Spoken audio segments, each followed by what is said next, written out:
ونستغفره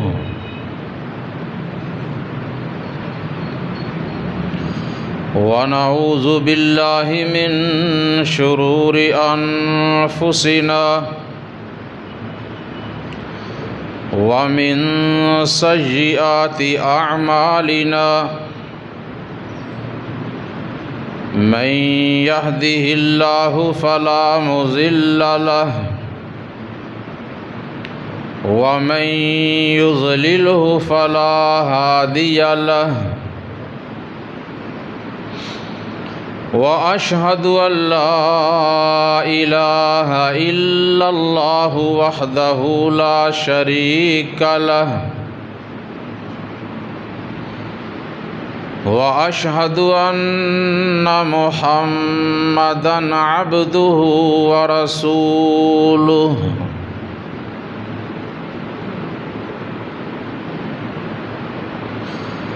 أما بعد فإن خير الحديث كتاب الله وخير الهدي هدي محمد صلى الله عليه وآله وسلم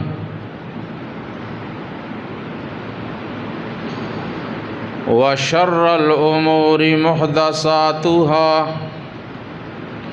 وكل محدثة بدعة وكل بدعة ضلالة وكل ضلالة في النار.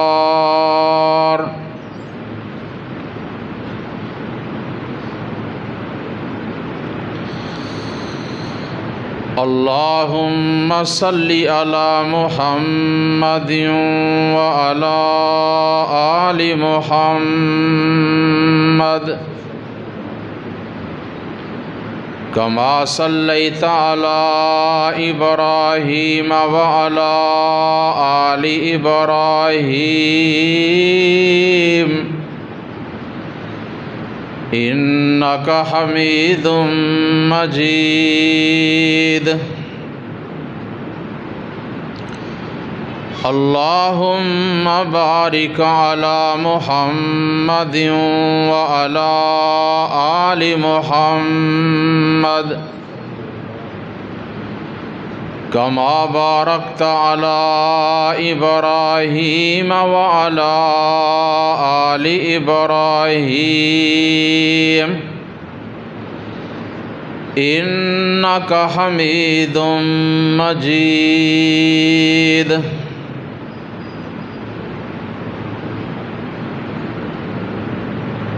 سبحانك لا علم لنا إلا ما علمتنا إنك أنت العليم الحكيم.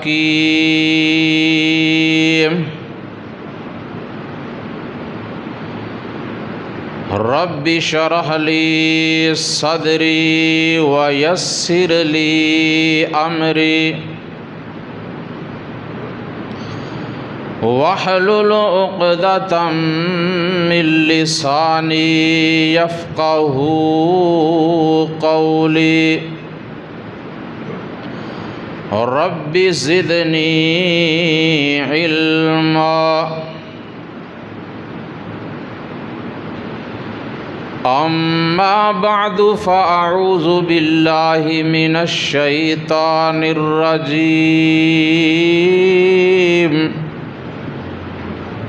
بسم الله الرحمن الرحيم.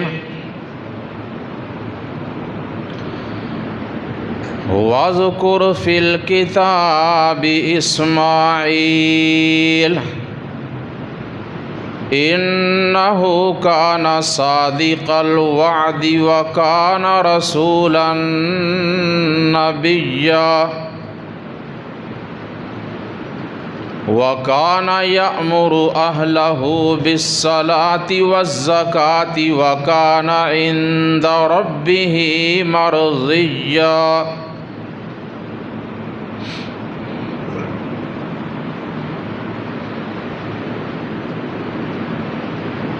اور آپ اس کتاب میں سے اسماعیل علیہ السلام کا تذکرہ بیان کریں۔ بے شک وہ وعدہ پورا کرنے والے ہمارے رسول اور نبی تھے، اور وہ اپنے گھر والوں کو نماز قائم کرنے کا اور زکوٰۃ ادا کرنے کا حکم دیا کرتے تھے،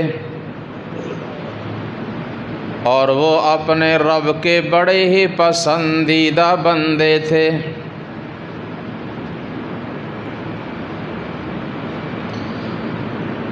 لا الہ سے پھونک دے خاشاک غیر اللہ کی، بت شکن بن دل میں آزر کے صنم پیدا نہ کر۔ گر تجھ میں نہیں جستجو حق کا ذوق و شوق، تو امتی کہلوا کر اپنے کو رسوا نہ کر۔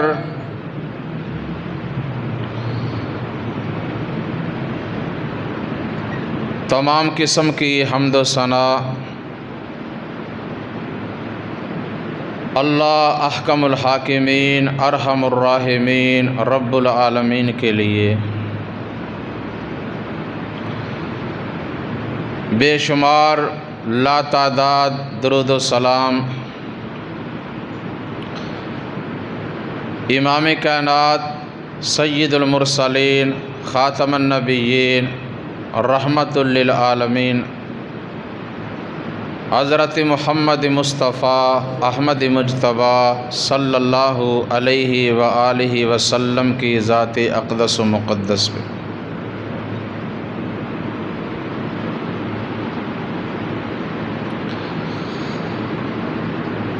محترم سامعین،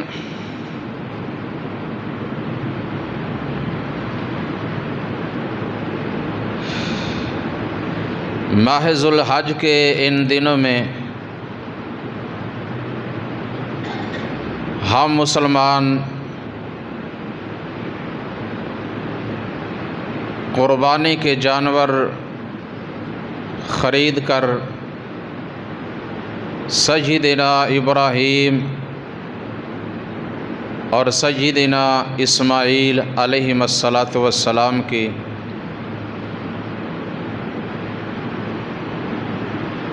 یاد کو اور ان کی سنت کو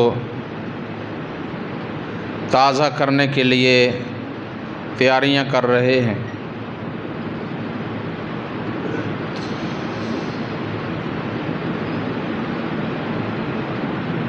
تو یہ انبیاء علیہم السلام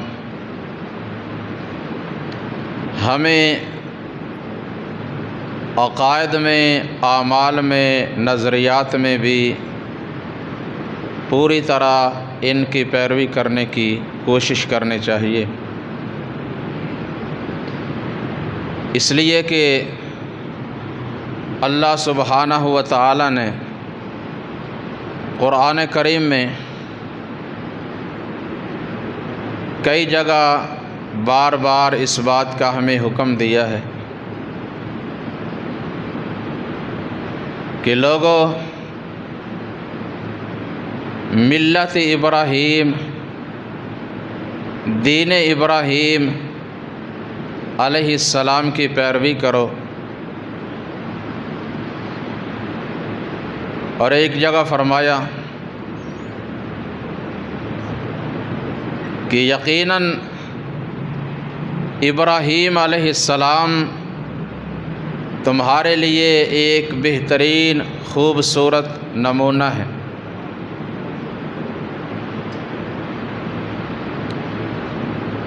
اللہ تعالیٰ کو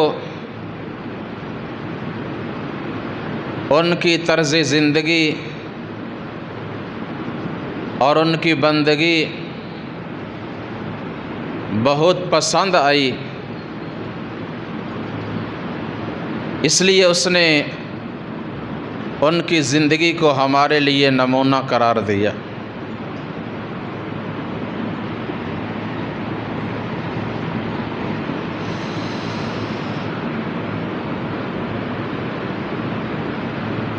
سیدنا ابراہیم علیہ السلام کے امتحانات، ان کی آزمائشیں، ان میں سے چند ایک کا ذکر میں نے گزشتہ خطبہ جمعۃ المبارک میں کیا تھا کہ انہوں نے اس وقت اس دین حق کی تبلیغ کی جب کہ پوری قوم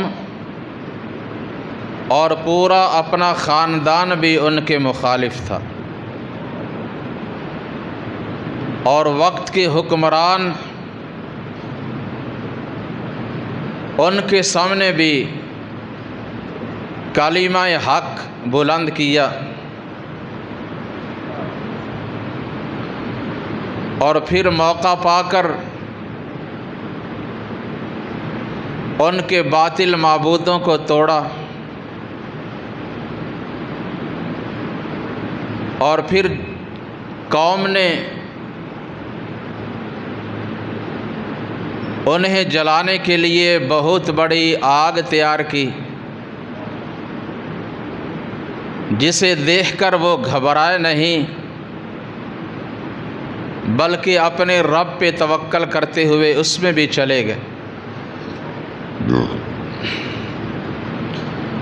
اور پھر جب باپ نے کہہ دیا ابراہیم میرے گھر سے نکل جاؤ اور ایک عرصہ دراز تک کے لیے مجھ سے دور ہو جاؤ،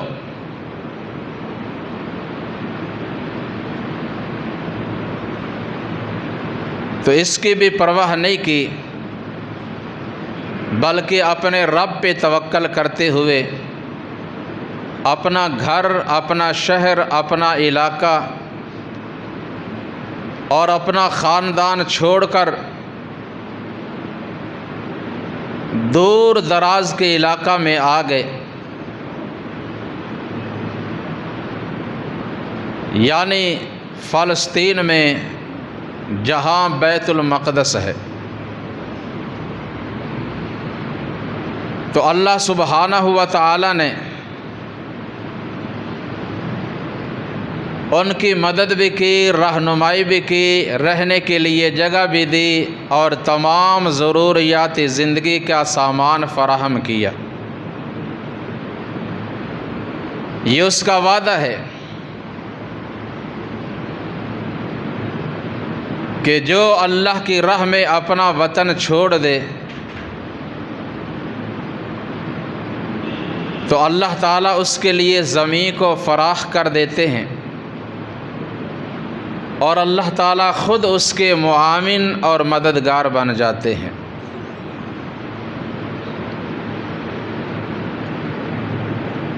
وہاں پہنچے تو ان لوگوں نے آپ کی بڑی عزت کی، قدر کی، رہنے کے لیے جگہ بھی دی، مال بھی پیش کیا۔ تو سیدنا ابراہیم علیہ السلام پہلے تمام امتحانات سے، آزمائشوں سے نکلے،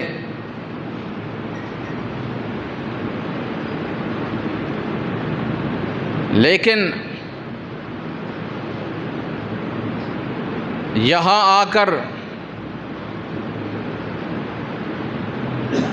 ان کی دو بیویاں موجود ہیں، سیدہ ہاجرہ اور سیدہ سارہ سلام اللہ علیہما،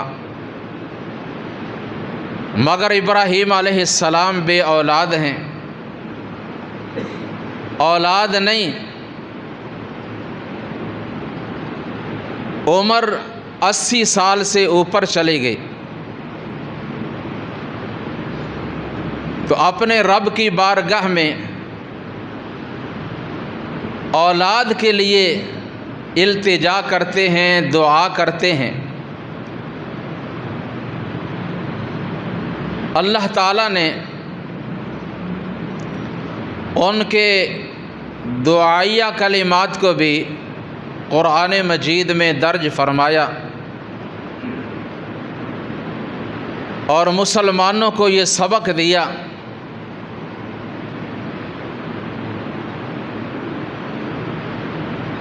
کہ اولاد ایک بہت بڑی نعمت ہے، لیکن اولاد دینا یا نہ دینا کسی کے اختیار میں نہیں۔ اولاد عطا فرمانا یہ اللہ تعالیٰ کے اختیار میں ہے۔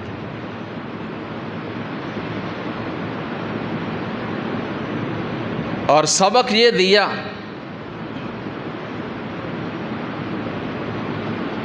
کہ اگرچہ جوانی گزر جائے،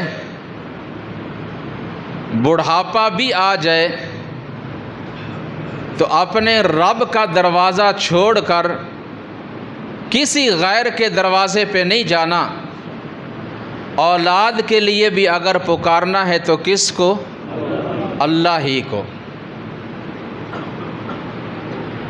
حالانکہ ابراہیم علیہ السلام کوئی معمولی ہستی نہیں،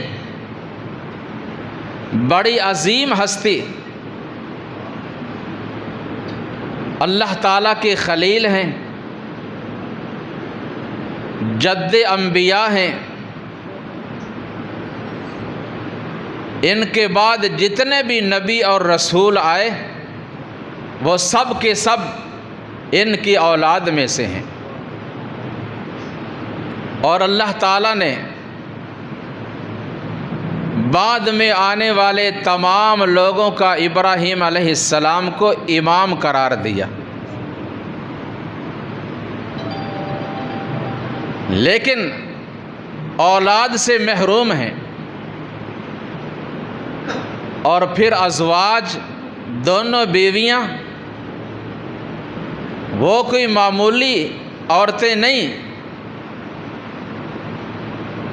حقیقت میں صحیح معنوں میں پاک دامن پاک باز خواتین ہیں۔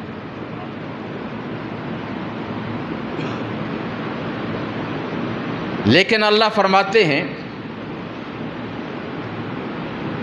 وہ تو اپنے آپ کو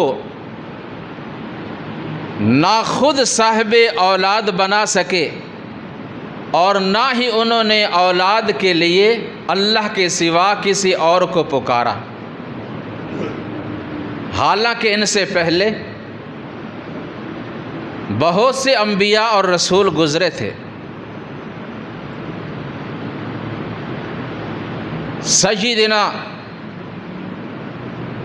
نوح علیہ السلام، ادریس علیہ السلام، شیس علیہ السلام، ہود علیہ السلام، صالح علیہ السلام، اور ان سب کے باپ آدم علیہ السلام گزرے ہیں۔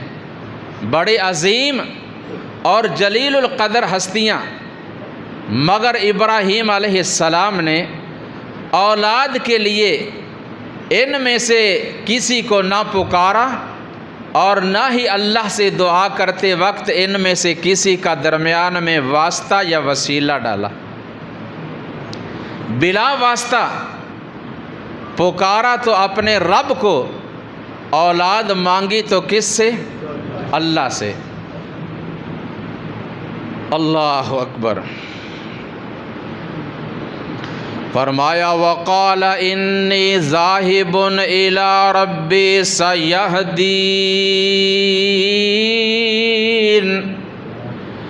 ربی ھب لی من الصالحین۔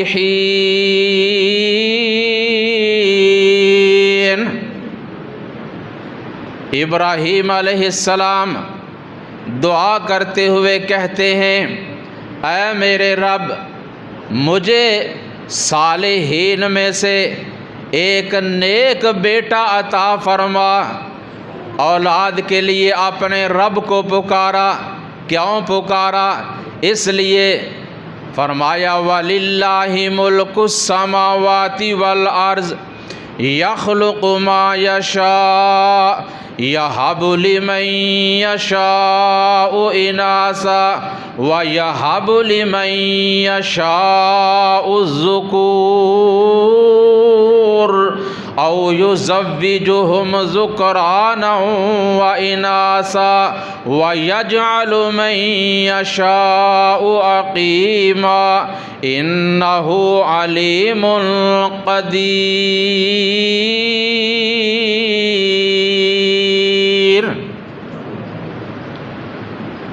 اللہ فرماتے ہیں زمین و آسمان کی بادشاہت اللہ کے پاس ہے۔ وہ جو چاہتا ہے جب چاہتا ہے پیدا کرتا ہے۔ وہ جسے چاہے بیٹے عطا کرے، جسے چاہے بیٹیاں عطا کرے، اور جنہیں چاہے ملا جلا کر دونوں چیزیں عطا کر دے، اور جنہیں چاہے اولاد سے محروم کر دے۔ وہ سب کچھ جاننے والا اور ہر چیز پہ قادر ہے۔ جسے وہ عطا کر دے اسے کوئی روک نہیں سکتا، اور جسے وہ نہ دینا چاہے اسے کوئی بھی دے سکتا نہیں۔ تو ابراہیم علیہ السلام نے جب اولاد کے لیے اللہ کو پکارا، اللہ فرماتے ہیں فَبَشَّرْنَاهُ بِغُلَامٍ حَلِيمٍ۔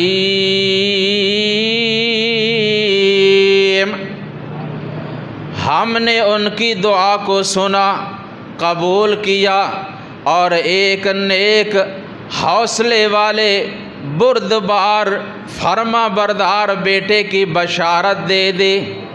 بیٹا مل گیا، اللہ کا شکر ادا کیا، لیکن ایک اور حکم آ گیا، نیا امتحان آ گیا اور آزمائش آ گئی۔ کیا حکم ملا؟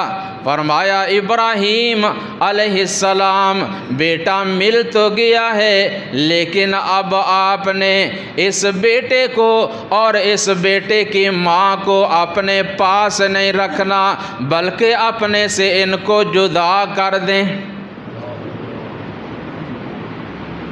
یہ نہیں کہا اللہ اتنا خوبصورت بیٹا جو تجھ سے مانگ مانگ کر لیا، ابھی تو پیدا ہوا ہے، آنکھیں ٹھنڈی ہوئی ہیں، ابھی تو جی نہیں بھرا، ابھی تو شوق پورا نہیں ہوا، لیکن تو نے اب حکم یہ دے دیا ہے کہ اسے اپنے پاس رکھنا بھی نہیں۔ فرمایا ہاں ٹھیک ہے اللہ، جو تیری رضا وہی میری رضا، تیرے حکم کے سامنے سر تسلیم خم ہے۔ فرمایا اذ قال له ربه اسلم قال اسلمت لرب العالمین۔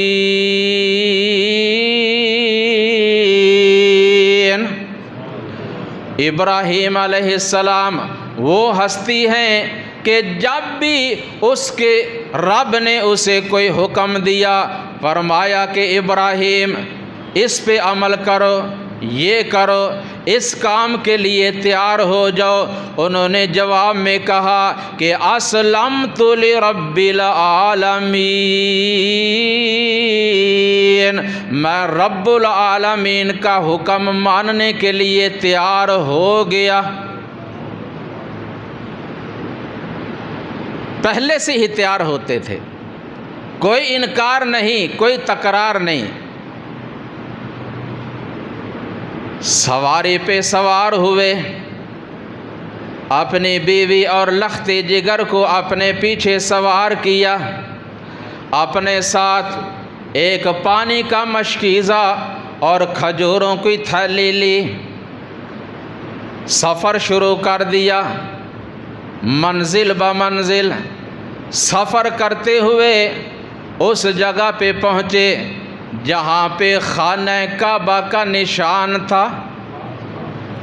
ابھی کوئی اور گھر نہیں، کوئی بستی نہیں، کوئی آبادی نہیں، کوئی کھانے کا کوئی پینے کا انتظام نہیں، جنگل بیابان ہے، ویرانہ ہے،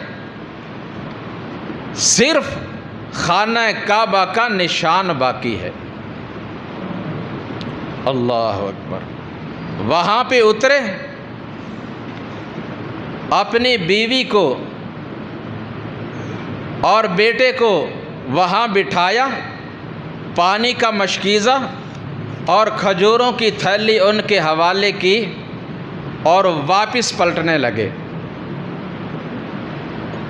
سیدہ ہاجرہ رضی اللہ تعالی عنہا نے دامن تھام لیا، کہنے لگیں اے اللہ کے خلیل ابراہیم علیہ السلام، آپ یہاں جنگل میں بے آباد جگہ میں ویرانے میں ہمیں کیوں چھوڑ کر جا رہے ہیں؟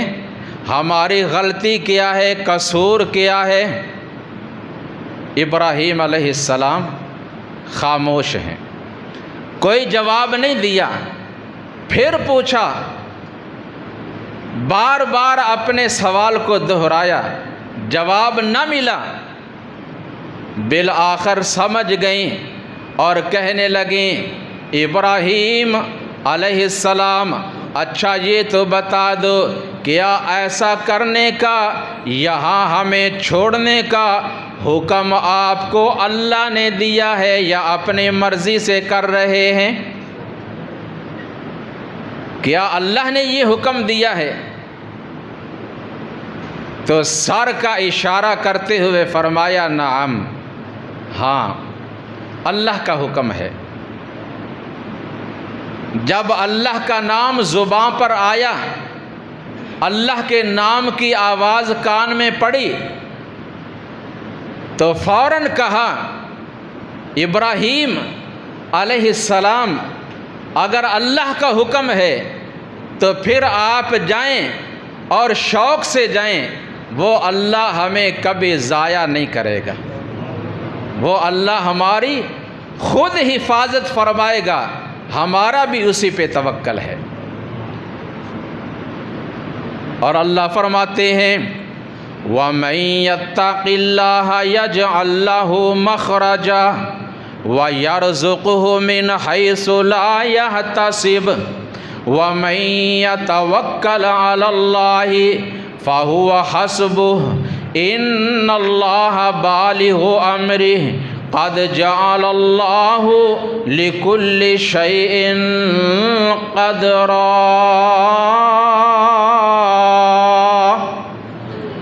جو اللہ سے ڈر جائیں، اللہ ان کے لیے راستے بنا دیتے ہیں اور ایسی ایسی جگہوں سے انہیں رزق پہنچاتے ہیں کہ جہاں سے ان کا وہم و گمان بھی نہیں ہوتا، اور جو اللہ پہ توکل کر لیں اللہ ان کے لیے کافی ہو جاتا ہے، اور اللہ ان کے کام سنوارنے کے لیے خود ان کی مدد کرتا ہے۔ دیر ہو سکتی ہے، اللہ نے ہر کام کا ایک وقت مقرر کر رکھا ہے، اس لیے انسان کو گھبرانا نہیں چاہیے، صبر و تحمل سے کام لینا چاہیے، اور ہمیشہ ہر وقت اپنے رب پہ مکمل طور پہ توکل اور اس پہ اعتماد کرنا چاہیے۔ تو سیدنا ابراہیم علیہ السلام واپس پلٹے، بار بار پیچھے مڑ کر دیکھ رہے ہیں۔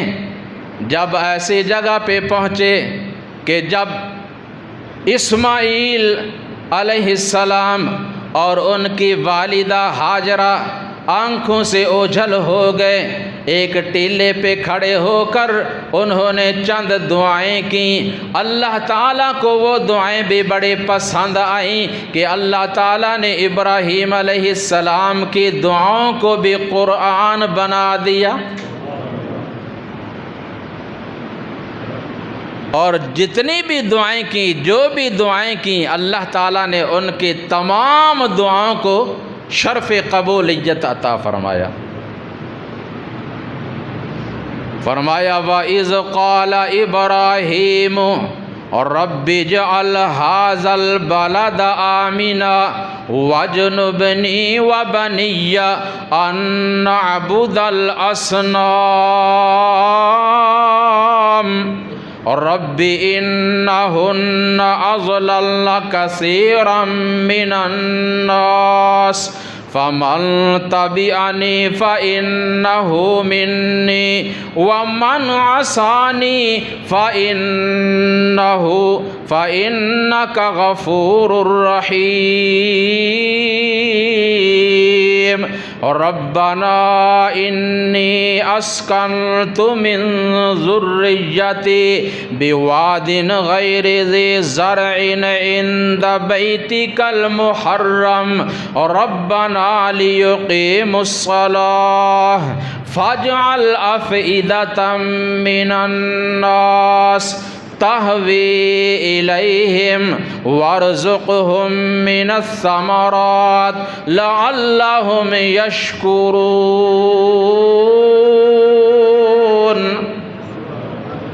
اللہ فرماتے ہیں وہ وقت قابل ذکر ہے کہ جب ابراہیم علیہ السلام نے اپنے رب کی بارگاہ میں دعا کی کہ اے اللہ اس جگہ کو امن والا شہر بنا دے۔ اب تو یہ بے آباد جنگل ہے، یہاں کوئی گھر نہیں، کوئی آبادی نہیں، اللہ اس جگہ کو امن والا شہر بنا دے۔ اور اے اللہ مجھے اور میری اولاد کو ہر قسم کے شرک سے، بت پرستی سے دور رکھنا۔ پیغمبر کو فکر کس بات کا ہے؟ اپنے عقیدے کا اور عمل کا۔ کہیں میرے اہل و عیال کا جو عقیدہ ہے وہ خراب نہ ہو جائے، وہ شرک کی دلدل میں نہ چلے جائیں۔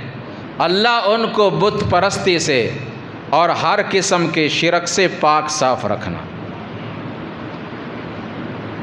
اور اے اللہ انہیں اپنا تابع دار اور فرما بردار بنا کر رکھنا۔ اور ساتھ یہ بھی دعا کی اے اللہ ہم میں سے اور ان لوگوں میں سے جنہوں نے تیری پیروی کی، جنہوں نے میری اتباع کی، وہ تو میری امتی ہیں ہی، لیکن اے اللہ جو ان میں سے نافرمانی کر بیٹھے اللہ تو ان کو بھی معاف کر دینا، کیونکہ تو غفور الرحیم ہے۔ اپنے رب کی رحمت پہ توکل ہے، اعتماد ہے، امید ہے۔ اللہ نافرمانوں کو بھی معاف کر دینا، فرما برداروں کو تو معاف کرے گا ہی، لیکن میری دعا نافرمانوں کے لیے بھی ہے کہ تو انہیں بھی اپنی رحمت سے معاف کر دینا۔ اللہ تعالی ہمیں اپنے رحمت کے ساتھ معاف فرما دے۔ دعا کیا کرو۔ اگر ہم یہ دیکھیں نا کہ ہمارے پاس نیکیاں ہیں تو یہ کوئی بات نہیں، بڑے خطا کار ہیں، گناہ گار ہیں، لیکن اس کی رحمت پہ امید ہے، توکل ہے۔ اللہ ہمیں اپنے رحمت سے معاف فرما دے۔ آگے دعا کی ربنا انی اسکنت من ذریتی بواد غیر ذی زرع عند بیتک المحرم۔ اے اللہ تیرا حکم ملا تھا کہ اپنی بیوی اور بیٹے کو اپنے سے جدا کر دو، کسی دور دراز جگہ پہ چھوڑ دو۔ اللہ میں انہیں لے کر نکلا، راستے میں کئی گھر آئے، کئی بستیاں آئیں، کئی شہر آئے، لیکن میں نے کسی بھی شہر یا کسی بستی میں ان کو نہیں چھوڑا، کسی آبادی میں نہیں چھوڑا۔ یہاں لا کر اس لیے چھوڑا ہے کہ یہاں تیرے گھر، تیرے حرمت والے گھر، خانہ کعبہ کا نشان باقی ہے۔ میں نے انہیں یہاں لا کر اس لیے چھوڑا ہے، ربنا لیقیموا الصلاۃ، تاکہ یہ تیرے اس گھر کے پاس نماز قائم کرتے رہیں، تاکہ یہ تیرے عبادت گزار بن کر رہیں۔ مقصد یہی ہے۔ اور یہاں میں نے کسی چیز کو نہیں دیکھا، صرف تیرا گھر ہے، اور میں یہ چاہتا ہوں کہ یہ نمازی بن کر رہیں، نماز سے، تیری عبادت سے غافل نہ ہو جائیں۔ اے اللہ، میری دعا صرف ان کے لیے ہی نہیں بلکہ دوسرے تمام لوگوں کے لیے، فاجعل افئدۃ من الناس تہوی الیہم، اے اللہ جو دوسرے شہروں میں، دوسرے علاقوں میں، دوسرے ممالک میں رہنے والے لوگ ہیں، اے اللہ ان سب کے دل اس اپنے گھر کی طرف مائل کر دے۔ اللہ نے ان کی ساری دعاؤں کو قبول کیا۔ سب لوگوں کے دلوں میں خانہ کعبہ کی کشش، محبت ہے نا، ہر ایک کی چاہت ہے نا وہاں جانے کی، اس گھر کی زیارت کی۔ اللہ تعالی ہر ایک کی یہ جو خواہش ہے پوری فرما دے۔ اور اے اللہ، میں نے تجھ سے یہ دعا کی ہے کہ اس جگہ کو امن والا شہر بنا دے اور اس شہر کو آباد فرما دے، لیکن یہاں پہاڑ ہی پہاڑ ہیں، کوئی کھیتی نہیں، کوئی باغ نہیں، کوئی درخت نہیں، کوئی اناج نہیں، کوئی غلہ نہیں۔ تو میں ان کے لیے دعا کرتا ہوں کہ جو یہاں آ کر آباد ہوں گے، وَارْزُقْهُم مِّنَ الثَّمَرَاتِ لَعَلَّهُمْ يَشْكُرُونَ،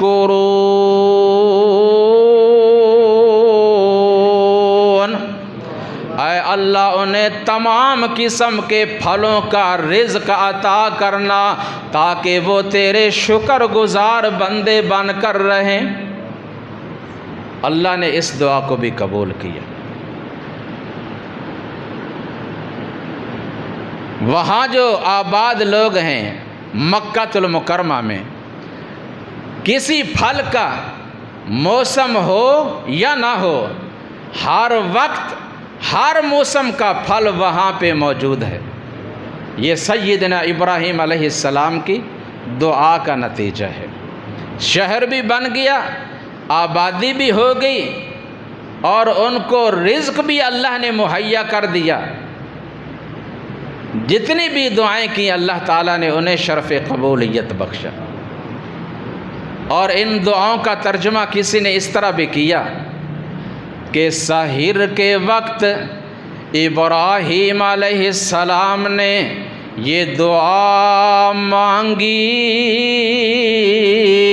رب کا فضل مانگا، تسلیم و رضا مانگے، الہی عمل کو تابع ارشاد کرتا ہوں، میں اپنے بیوی اور بیٹے کو یہاں آباد کرتا ہوں، الہی نسل اسماعیل بڑھ کر ایک قوم ہو جائے اور یہ قوم پابند صلاۃ و صوم ہو جائے۔ بشارت تیری سچی ہے، وعدہ تیرا سچا ہے، تیرے حوالے کرتا ہوں، یہ بیوی ہے، یہ بچہ ہے۔ دعائیں کی آگے پلٹ گئے اور پیچھے سے سیدہ ہاجرہ سلام اللہ علیہا رضی اللہ تعالی عنہا کچھ دن وہ پانی اور وہ کھجوریں استعمال کرتی رہیں۔ بالآخر وقت آیا کہ کھجوریں بھی ختم ہو گئیں، پانی بھی ختم ہو گیا۔ اب چاروں طرف نظر دوڑاتی ہیں، کہیں سے کچھ مل جائے، کھانے کے لیے پینے کے لیے کوئی چیز نظر آ جائے، یا کوئی انسان نظر آ جائے کہ جس سے ان چیزوں کے بارے میں کچھ معلومات حاصل کی جائے۔ اور اس تلاش میں وہ نکلیں، صفا پہاڑی پہ پہنچیں، اوپر کھڑے ہو کر چاروں طرف دیکھا، کوئی چیز نظر نہ آئی، نیچے اتریں اور مروہ کی طرف گئیں، وہاں مروہ پہ چڑھ کر پھر چاروں طرف نظر دوڑائی، کوئی چیز نظر نہ آئی، پھر نیچے اتریں، کبھی صفا پہ آتی ہیں، کبھی مروہ پہ جاتی ہیں، اور درمیان میں دوڑ لگاتی ہیں، چکر لگا رہی ہیں۔ اسی طرح 7 چکر لگائے۔ اللہ احکم الحاکمین کو ان کا ان پہاڑیوں پہ جانا، چکر لگانا، درمیان میں دوڑ لگانا، یہ عمل بھی اتنا پسند آیا کہ اللہ احکم الحاکمین نے ان کے اس عمل کو حج اور عمرے کا رکن بنا دیا۔ جو بھی لوگ یہاں آئیں گے، جب تک یہ عمل نہیں کریں گے، صفا مروہ کی سعی نہیں کریں گے، نہ حج مکمل نہ عمرہ، کیونکہ حج اور عمرہ اللہ کے نیک بندوں کی کچھ اداؤں کا اور ان کی دعاؤں کا نام ہے۔ تو یہ بے قرار اور بے تاب ہو کر بار بار دوڑ لگا رہی ہیں۔ کیا عجیب منظر تھا۔ کسی نے یہ نقشہ اس طرح پیش کیا کہ یہاں صحرا ہی صحرا تھے، چٹانیں ہی چٹانیں تھیں، سیدہ ہاجرہ تھیں، اسماعیل تھے، بس 2 ہی جانیں تھیں، نہ دانا تھا نہ پانی تھا، بھروسہ تھا صرف رب پر، بڑھی جب دھوپ کی گرمی تو جان آنے لگی لب پر، کبھی اس سمت پہ جاتی تھی، کبھی اس سمت پہ جاتی تھی، خیال آتا تھا بچے کا تو فوراً لوٹ آتی تھی، بہت ڈھونڈا نہ کچھ پانی کے آثار نظر آئے، جدھر اٹھتی نظر جھل سے ہوئے ٹیلے نظر آئے، دور سے دیکھا کہ ننھا تڑپتا ہے، کہ جس پتھر کے سائے میں لٹایا تھا وہ پتھر بھی تپتا ہے، سنی آواز ننھے کے بلکنے اور رونے کی، تڑپ اٹھی کہ آ گئی ہے ساعت جان کھونے کی۔ سیدہ ہاجرہ رضی اللہ تعالیٰ عنہا بے قرار ہو کر ان پہاڑیوں پہ جا رہی ہیں، چکر لگا رہی ہیں، اور کبھی اپنے بیٹے اسماعیل علیہ السلام کو دیکھنے کے لیے آ رہی ہیں۔ بالآخر اللہ احکم الحاکمین ارحم الراحمین نے سیدنا جبریل امین علیہ السلام کو بھیجا، آ کر آواز دی، من انتی، کون ہے تو؟ ادھر ادھر دیکھتی ہیں، آواز آ رہی ہے لیکن آواز دینے والا نظر نہیں آ رہا۔ پھر پوچھا من انتی، پھر پوچھا، بتایا میں اسماعیل اور زوجہ ابراہیم علیہ السلام ہوں، وہ ہمیں اللہ کے سپرد یہاں کر کے گئے ہیں۔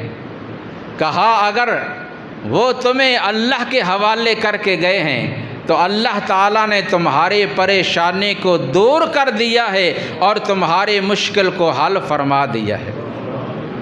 جاؤ دیکھو، اللہ احکم الحاکمین نے حکم دیا، اے جبریل جہاں پہ اسماعیل علیہ السلام اپنے ایڑیاں رگڑ رہے ہیں وہاں پہ اپنا پر مارو۔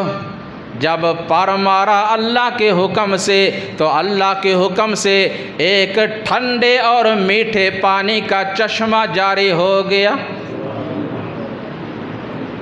اللہ اکبر۔ جہاں پہ ایڑیاں رگڑی تھیں اسماعیل نے بنا چاری، ہوا تھا آب سرد و شیریں کا چشمہ وہاں جاری۔ قریب آئیں تو پر کھولے ہوئے جبرائیل کو پایا، انگوٹھا چوستے ہوئے سائے میں اسماعیل کو پایا۔ سیدہ ہاجرہ رضی اللہ تعالی عنہا اپنے بیٹے اسماعیل کو اٹھاتی ہیں، قدر دور ان کو لٹاتی ہیں، پانی خود بھی پیتی ہیں، اپنے بیٹے کو بھی پلاتی ہیں، اور دیکھتی ہیں کہ پانی تیزی سے زمین سے نکل رہا ہے، پھیل رہا ہے۔ فوراً پانی کے ارد گرد مٹی اکٹھی کر کے، کنکریاں جمع کر کے ایک چھوٹا سا بند بنایا اور زبان سے فرمایا زم زم، اے پانی رک جا، تھم جا۔ نبی علیہ السلام فرماتے ہیں اللہ اسماعیل علیہ السلام پہ رحم فرمائے، اگر وہ بند نہ باندھتی، زمزم نہ کہتی تو ہو سکتا تھا پانی پوری زمین پہ پھیل جاتا۔ اللہ اکبر کبیرہ۔ اور ادھر سیدنا ابراہیم علیہ السلام اللہ کی طرف سے ایک اور حکم آ گیا، اور یہ پہلے تمام امتحانات سے بڑا امتحان، ساری آزمائشوں سے بڑی آزمائش۔ کیا حکم ملا؟ اللہ احکم الحاکمین نے اس کا منظر باقاعدہ انہیں خواب میں دکھایا، اور انہوں نے وہ خواب وہاں جا کر اپنے بیٹے اسماعیل علیہ السلام کو سنایا۔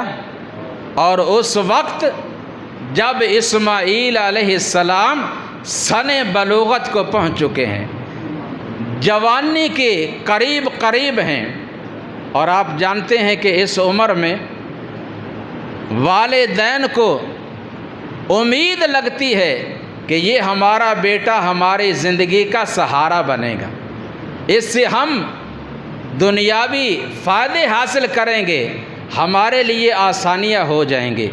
لیکن ادھر ایک الگ ہی حکم ہے۔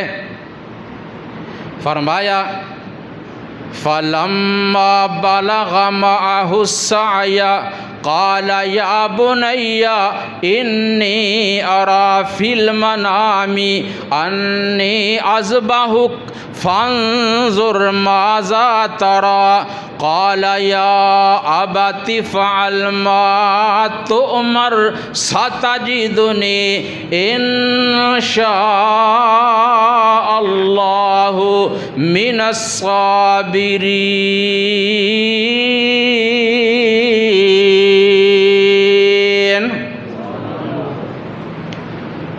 جب اسماعیل علیہ السلام اپنے باپ ابراہیم علیہ السلام کے پاس ان کے ساتھ چلنے اور دوڑنے کے قابل ہو گئے، اس وقت انہوں نے خواب دیکھا اور خواب اپنے بیٹے کو سنا رہے ہیں، فرما رہے ہیں یا بنیا، اے میرے پیارے بیٹے، اے میرے لخت جگر، انی ارا فی المنام، بے شک میں نے خواب میں دیکھا ہے کہ میں تجھے لٹا کر ذبح کر رہا ہوں، فانظر ماذا تری، اب بتانا تیری کیا مرضی ہے۔ کیا اللہ کی راہ میں گردن کٹوا لے گا؟ ذبح ہونے کے لیے تیار ہے؟ بیٹا بھی فرما بردار، وفادار بیٹے نے ایسا پیارا عمدہ جواب دیا کہ سن کر باپ کا سینہ بھی ٹھنڈا ہو گیا اور آنکھیں بھی ٹھنڈی ہو گئیں۔ فرمایا اے ابا جان، افعل ما تؤمر، جو آپ کو حکم ملا ہے اس کو بجا لائیے، اس پہ عمل کیجئے۔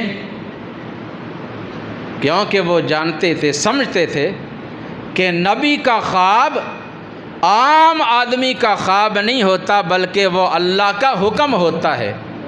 یہ نہیں کہا افعل ما تری، باپ نے کیا کہا تھا؟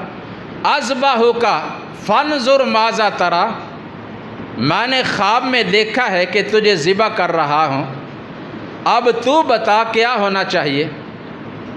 بیٹے نے یہ نہیں کہا کہ ابا جان وہ کیجئے جو آپ نے دیکھا ہے، بلکہ فرمایا افعل ما تؤمر، آپ کو جو حکم ملا ہے نا، یعنی جو خواب میں آپ نے دیکھا تھا وہ اللہ کا حکم ہے۔ نبی کا خواب اللہ کا حکم ہوا کرتا ہے، تو جو آپ کو خواب میں حکم ملا ہے اس میں دیر نہ کیجیے، فوراً اس پہ عمل کیجیے۔ اور رہی میرے بارے میں بات، آپ نے مجھ سے پوچھا ہے، ستجدنی ان شاء اللہ من الصابرین،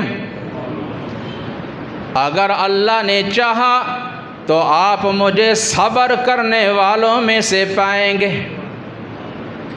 میں صبر کروں گا۔ خیر، باپ اور بیٹا دونوں گھر سے نکلے، ہاتھ میں چھری لی۔ عجیب سفر ہے، عجیب ارادہ ہے، کہاں جا رہے ہیں، کدھر جا رہے ہیں؟ باپ اپنے پیارے لخت جگر کو اللہ کی راہ میں ذبح کرنے کے لیے، اور بیٹا اپنے باپ کے ہاتھوں اللہ کی راہ میں ذبح ہونے کے لیے۔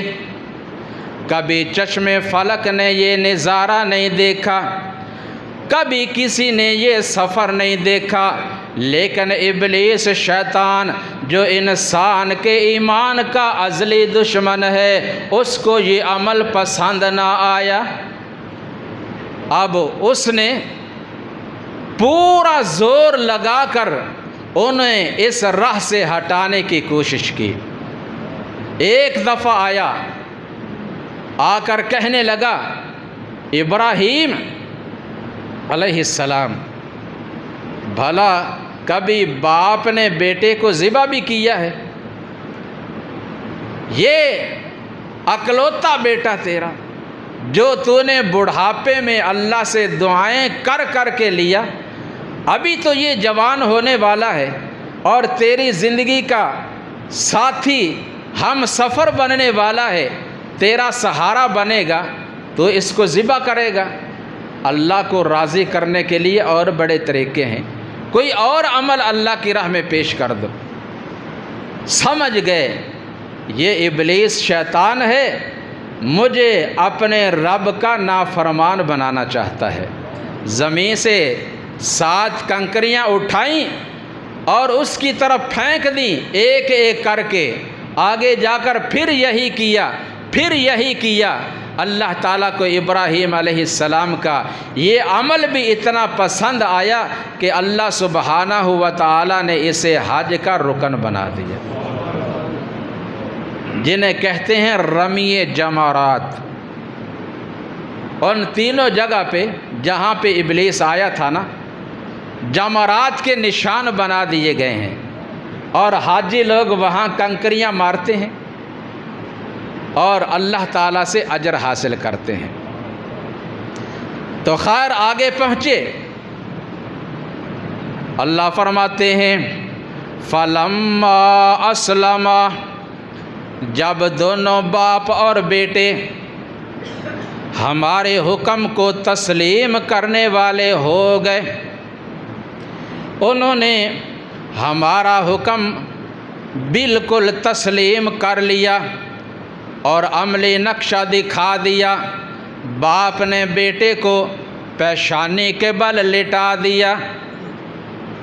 فَلَمَّا أَسْلَمَا وَتَلَّهُ لِلْجَبِينِ،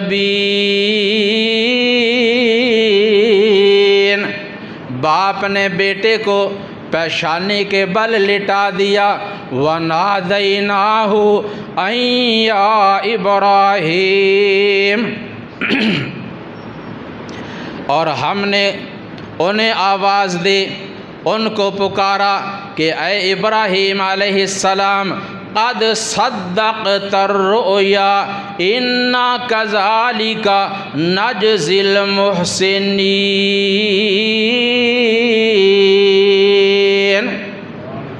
بس ہم نے دیکھنا ہی تھا، آزمانا ہی تھا، آپ نے جو خواب دیکھا تھا اس کو پورا کر دیا، آپ نے خواب پورا کر دیا اور ہم نے آپ کی قربانی کو قبول کر لیا۔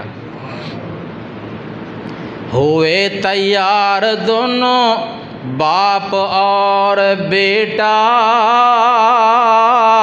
چھری پتھر پہ رگڑی اور وہ جھٹ قدموں میں آ لیٹا، بچھاڑا اور گھٹنا سینہ معصوم پر رکھا، چھری ہاتھ میں پکڑی، چھری پتھر پہ رگڑی اور ہاتھ حلقوم پر رکھا۔ ہوئے جبرائیل نازل اور تھاما ہاتھ حضرت کا، کہ بس امتحان ہی مقصود تھا آپ کے سارے جرأت کا۔ وَفَدَيْنَاهُ بِذِبْحٍ عَظِيمٍ،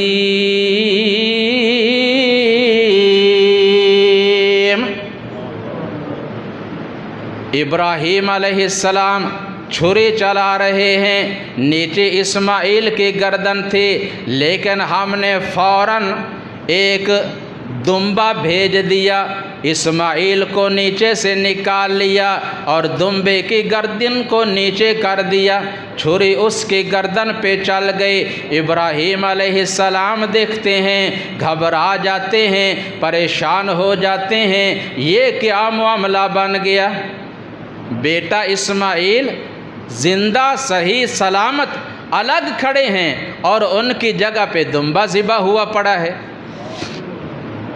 ہم نے کہا ابراہیم پریشان نہ ہوں، آپ نے اپنے رب کے حکم پہ عمل کر کے دکھا دیا، اللہ تعالیٰ نے اسے بچا بھی لیا اور تجھے اجر انعام عطا بھی فرما دیا۔ ہم نے اسماعیل کو ہی نہیں بچایا، وَبَشَّرْنَاهُ بِإِسْحَاقَ نَبِيًّا مِّنَ الصَّالِحِينَ، پہلے تیرے پاس ایک بیٹا تھا، اسے بھی ہماری راہ میں پیش کر دیا، ہم نے اسے بھی بچا لیا اور اس کے ساتھ تجھے ایک اور بیٹا دے دیا، جوڑیاں مل گئیں۔ اللہ اکبر۔ تو یہ ہے قربانی جو سیدنا ابراہیم اور اسماعیل علیہم السلام کی سنت ہے، جو مسلمان قیامت تک آنے والے ہر سال قربانیوں کے جانور ذبح کر کے سیدنا ابراہیم اور اسماعیل علیہ السلام کی سنت کو زندہ کرتے ہیں۔ لیکن کمزوری اس بات کی ہے کہ ہم جانوروں کی گردنوں پہ تو چھریاں چلا دیتے ہیں، لیکن اپنی نفسانی خواہشات جن پہ چھری چلنی چاہیے وہ اسی طرح ہی ہیں، ان اپنی خواہشات پہ بھی چھریاں چلائیں اور ان کو ختم کر کے اپنے رب کے تابع فرمان بنیں، پھر بات بنے گی۔ اگر عقائد خراب ہیں، شرک ہے، بدعات ہیں، رسومات ہے، جہالت ہے، ضلالت ہے، بے عملی ہے، فحاشی ہے، عریانی ہے، بے رہ روی ہے، سود ہے، جوا ہے، سینما بینی ہے، حرام خوری ہے، رشوت خوری ہے، تو پھر فکر کریں اپنی قربانیوں کی کہ نہ جانے یہ پہ قبول ہوں یا نہ ہوں۔ پہلے اپنے عقائد کی اور اپنے اعمال کی اصلاح کریں، پھر اللہ کی راہ میں قربانیاں پیش کریں، انشاءاللہ آپ کی قربانی اللہ ضرور قبول کریں گے۔ اللہ تبارک و تعالی ہم سب کو اس عمل پہ عمل کرنے کی توفیق عطا فرمائے۔ سبحان ربک رب العزت عما یصفون وسلام علی المرسلین والحمد للہ رب العالمین۔